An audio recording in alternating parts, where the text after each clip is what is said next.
যে কোনো গাছের কাঠ দিয়ে জগন্নাথ দেবের রথ নির্মাণ করা যায় না। একমাত্র বিশেষ নিম গাছ ও হাসি গাছের কাঠ দিয়ে পুরীর জগন্নাথ দেবের রথ নির্মাণ করা হয়। রথ তৈরির কাজ রথযাত্রার 2 মাস আগে থেকেই শুরু হয়ে যায়। বছরের পর বছর ধরে একই নিয়ম মেনে এই রথ নির্মাণ করা হয়।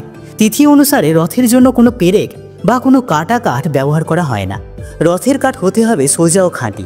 নিয়ম অনুসারে পুরীর যে বিশেষ স্থানে রথ তৈরি করা হয় সেখানের কারিগরেরা রথ সম্পূর্ণ তৈরি না হওয়া পর্যন্ত 2 মাস সেখানেই থাকেন। এই 2 মাস সকল কারিগরেরা একসঙ্গে একসাথে নিরামিষ আহার গ্রহণ করে থাকেন। কোনো রকম মাছ মাংস বা আমিষ খাদ্য স্পর্শ করেন না। প্রত্যেকটি কারিগর এই 2 মাস ব্রহ্মচর্য পালন করেন।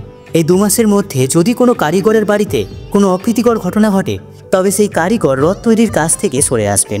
আবার যে কোনো কারিগর চাইলেই যে এখানে রথ তৈরির কাজে নিযুক্ত হতে পারবেন এমনটাও নয়। একমাত্র বংশ পরম্পরায় তারা পুরীর এই রথ তৈরির কাজে যুক্ত হয়ে থাকেন। জগতের নাথ জগন্নাথের রথ যে কোনো জঙ্গলের কাঠে তৈরি করা যায় না। একমাত্র ওড়িশার নয়াগড় জেলার দাসপাল্লা ও মাহিপুরের জঙ্গল থেকে বিশেষ নিম গাছ ও হাসি গাছের কাঠ থেকে প্রভু জগন্নাথ, সুভদ্রা ও ভ্রাতা বলরামের রথ তৈরি করা হয়ে থাকে। এই রথ নির্মাণের পশ্চাতেও থাকে হাজারো নিয়ম। যে কেউ গিয়ে এই বন থেকে যে কাঠ কেটে আনতে পারবেন এমনটাও নয়। কাঠ কাটার পশ্চাতেও রয়েছে নির্দিষ্ট নিয়ম। প্রথমে মন্দির কমিটির পক্ষ থেকে বন বিভাগের কাছে অনুমতি নিতে হয়। এরপর মন্দিরের প্রধান পুরোহিত জঙ্গলে গিয়ে যে গাছগুলি কাটা হবে সেগুলির পুজো করেন।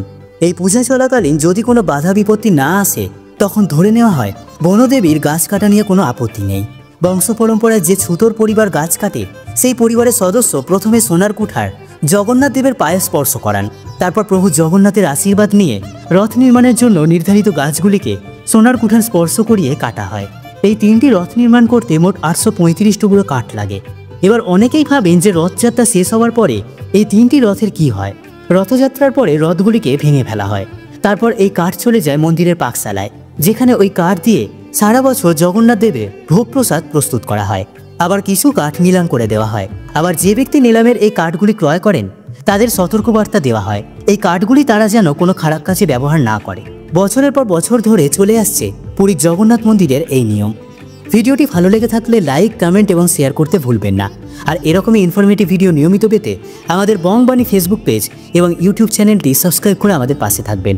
দেখা হচ্ছে পরবর্তী ভিডিওতে। সকলে ভালো থাকবেন। জয় জগন্নাথ।